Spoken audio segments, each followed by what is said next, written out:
বাছুর ওর ভিতরে বাথরুম করে পানির যে মিকাজের যে কালারটা সম্পূর্ণ হলুদ হয়ে গেছে দেখেন।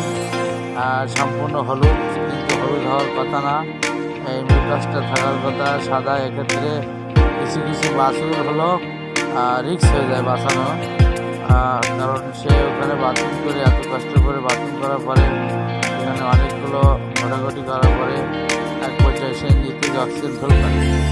সব মিলে আলহামদুলিল্লাহ আপনাদের হয়েছে দেখছেন 87-88% বাছুর, খুব সুন্দর একটা সাইরাল বাছুর। এই বাছুরটার কোয়ালিটি সম্পূর্ণ এই যে বর্ণনা, এর বাইরে ছোটো কিন্তু বাইরে সে বড় হবে।